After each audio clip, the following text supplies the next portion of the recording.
Luke, many congratulations, back-to-back Grand Slam champion.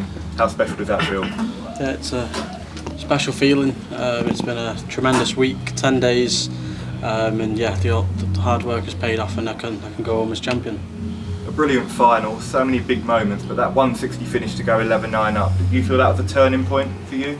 Yeah, I felt like it was a turning point. Just got back into the lead, and then went on to going to the last break, 15-10. I knew I was only a leg away, but I just had to keep focusing and get that one leg over the line, which I did. And 14 games, 14 wins on the Grand Slam stage. What is it about this tournament that brings the best out of you? Yeah, I think I said it last year. It's just like a little Champions League knockout, and obviously to win all 3 games and remain unbeaten, and then obviously come out the group stage. That's when the longer format comes into play, and then that's when you see the best out of me. And you knew after beating Danny you'd become the new world #1 after the tournament, but to mark that achievement by lifting the title must make it extra special. Yeah, obviously I'd been checking the rankings, and obviously if Luke won tonight he'd only be £500 behind me, but I've managed to pull away and make that a smaller gap, and yeah, we carry on next week in Minehead. And also the first time you've retained a Premier PDC title, so another milestone moment for you. Yeah, it's not easy going back to back in any competition, and I've done it here, and yeah, it's been like I said, a great 10 days, and the hard work's paid off. Thanks, Luke. Well done. Cheers.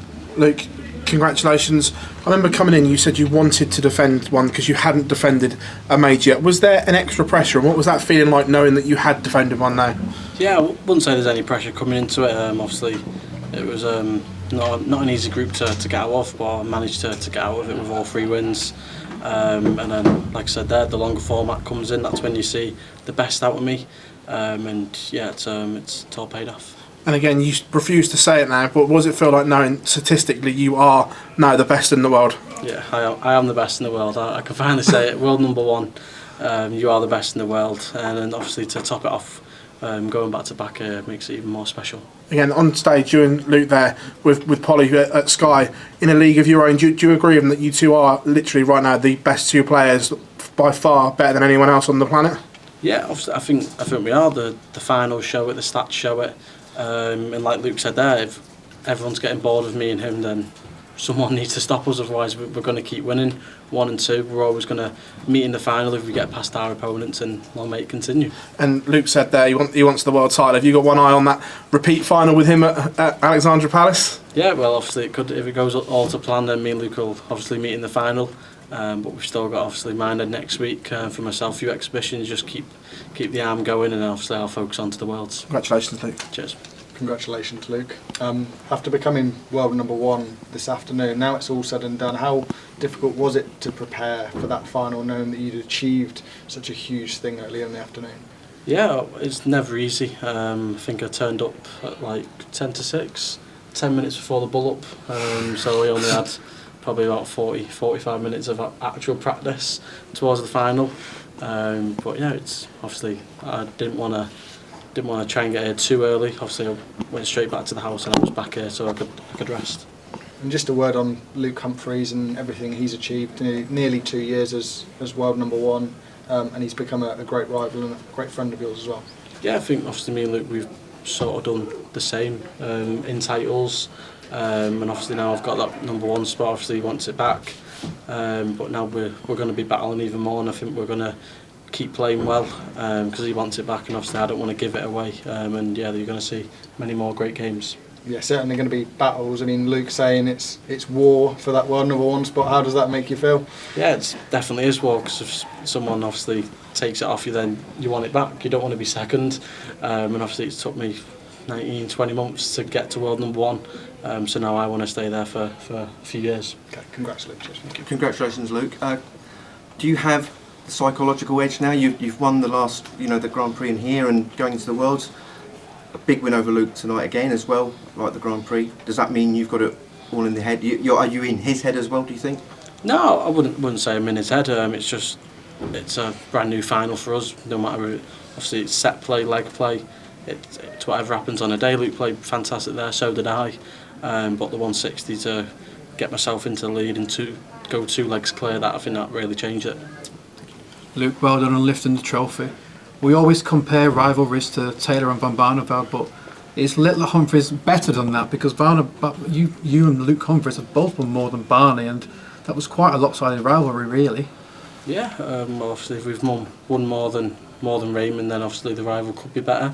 But yeah, I don't think anyone's going to get past Phil's records and whatever he's done. But me and Luke, we're just going to keep going, doing our own business, and then if we do meet in the final, then it'll be another great final. You say that nobody will get past Taylor's record, but if you play for long enough, it's on the cards, isn't it? That's if I do play for long enough, that's if I still want it.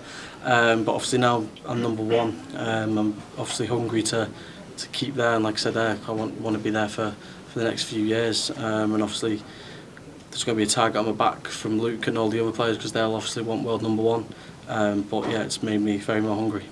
When Michael Smith became world champion and became world number one, he said he completed darts, and he'll admit that he made a mistake in saying that. So how do you now keep that motivation? Because you've achieved everything, world champion, world number one, and defended a major. How do you keep striving to make sure that you are as hungry as ever? Yeah, you just got to keep going along. You've got to keep picking up more titles, whether it's a Pro Tour, Euro Tour, whether it's a major, whether it's an unranked tournament on the World Series, or whether it is, you've still got to be wanting it. Like I said for myself, number one, you want to stay there for as long as possible. Thank you, Luke. Well done this week. Cheers. Luke, at the World Match Play, you alluded to that you was happy with having your name on the trophy once, on each of the trophies. Now you've got your name on a trophy twice. Has that changed? Yeah, well now I can obviously try and get my name on every trophy twice, and then it'll be a third time and a fourth time, and it could add up to 2 digits. But yeah, it's now I can defend the title, then I can go on and defend many more. Well, congratulations, Luke, a great win. Thank you. Luke, I'm sure you'd agree that Luke Humphries was a fabulous world number one for the past 2 years. Where would you rank him amongst the other world number ones that we've had in the sport? Yeah, obviously Luke was an incredible world number one. He won plenty of titles along his way, and he kept that gap from me. But I won many more to close the gap, and now finally closed the gap of overtaking him. But now he wants it back, and I've got to make sure that I'm on my game if we ever do meet in another final. Do you think there were many better world number ones than him? I've not really looked back on how long was Phil Taylor up for. Do you know? Neither do I. So we'll have to have a look back on it. But Luke, for the past 2 years, he's been very good.